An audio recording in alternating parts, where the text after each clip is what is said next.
education, not only having the information, the resourcing, the passion, but how do we bring this into, again, actualized service to make our world a better place to live?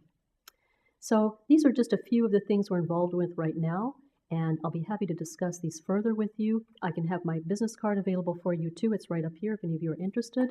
And so please feel free to come up and we can have all kinds of great dialogue even after the program. But I'll turn this back over to Ivana right now, and she's going to introduce our speaker, Monica, to you. Thank you.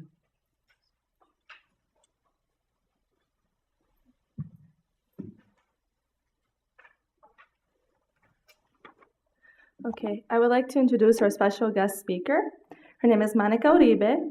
She received her bachelor's degree in music performance from Baylor University and is currently a first law year student at Chicago-Kent College of Law, where she is earning a certificate in international and comparative law and is a member of the Kent Law chapter of UNA USA. During her undergraduate studies, Monica served as a delegate on the Inter-American Committee on Human Rights in the Model Organization of American States. Monica is a member of UNA USA because of her strong interest in international human rights, human trafficking, and foreign policy. The topic she will present is Women and the UN, Power, Progress, and Modern-Day Slavery. Everyone, please welcome Ms. Monica Uribe.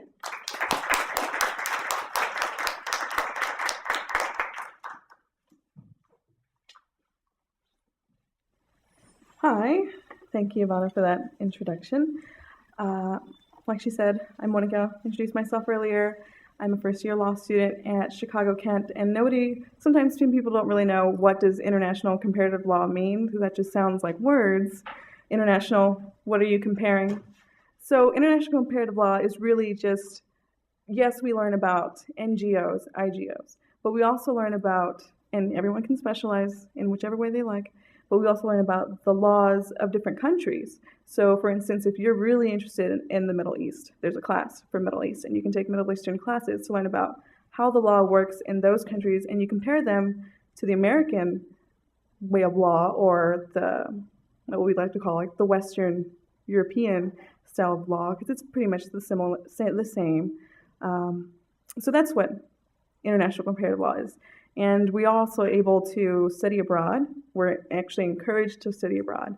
And if you're really interested in foreign policy, and that's why I joined. That's why I went to law school. Like I said, like Ivana had mentioned, I did the model OAS, and the OAS is the IGO for the Western Hemisphere. It's like the UN, but from Canada to Argentina.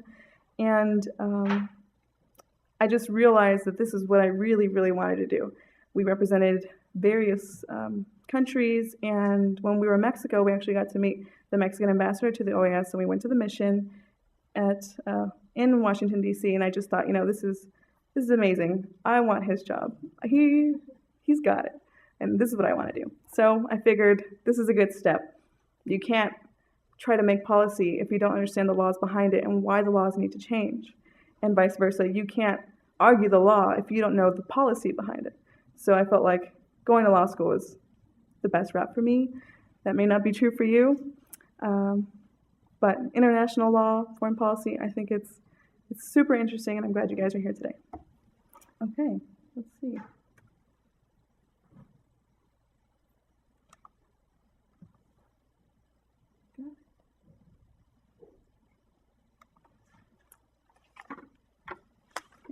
I'm going to give this a shot. Okay, women in the UN. So I feel like power. What is power? What do I mean by power? By power for women, I mean, what has the UN done for women to put them in positions of power, and what women have been in positions of power within the UN? Because let's face it, traditionally, even in law school now, it's predominantly male. But that's changing, and it's changing everywhere throughout the world. So I thought I would talk about, well, how is it really changing? You can't see that necessarily here, but here we go. Give it a shot. Okay, so this is the preamble of the UN Charter. The UN was founded in 1945, and I thought it was really interesting to see that the little section that says equal rights of men and women. They were determined to regain faith in equal rights of men and women. And even in 1945, that is a huge progressive idea. Women's suffrage in the US happened in 1920.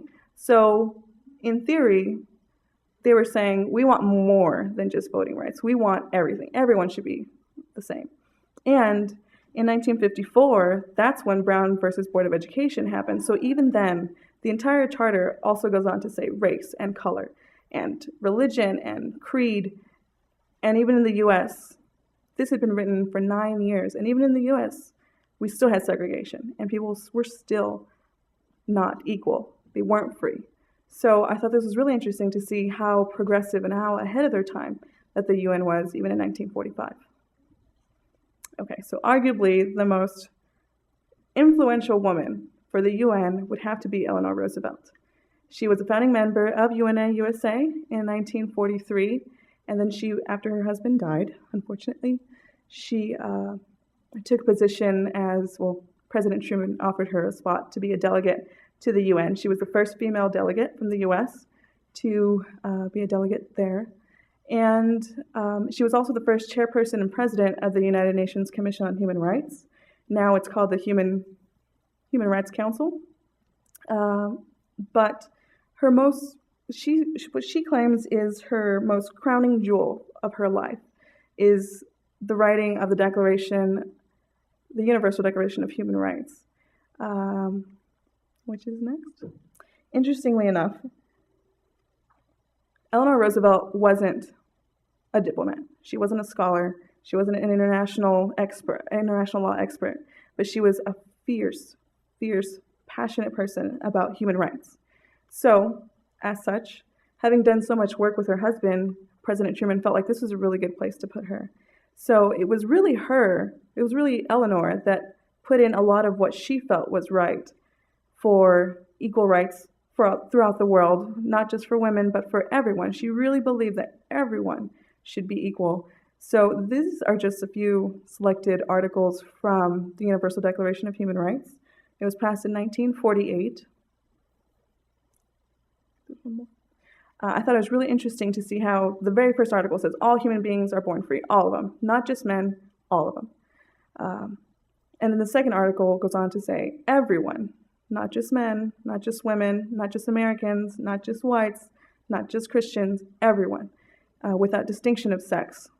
And it also says race and creed and other things.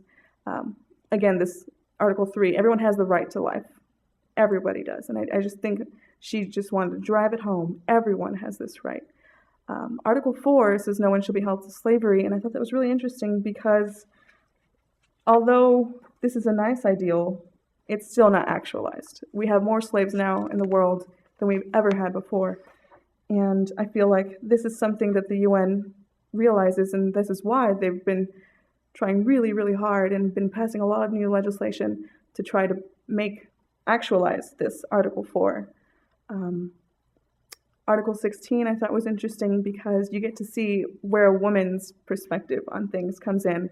And she says that marriage shall be entered into only from free and full consent.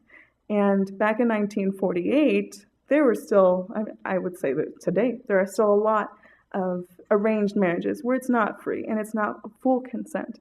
But she believed this was a really, really important issue to go into and include into this. And all member states who have signed on to this, so they all say, we agree, this is a right that every person should have in each state. Article 23 I thought was interesting because it says everyone has a free choice of employment, but that's not really true, is it? Not everyone has the freedom to choose what they want to do because, maybe their economic situation or their family situation. Sometimes people too often are pigeonholed into one thing, and that's the one thing that you can do, and that's why I'll talk more about the slavery. Why do people choose to do slavery? To be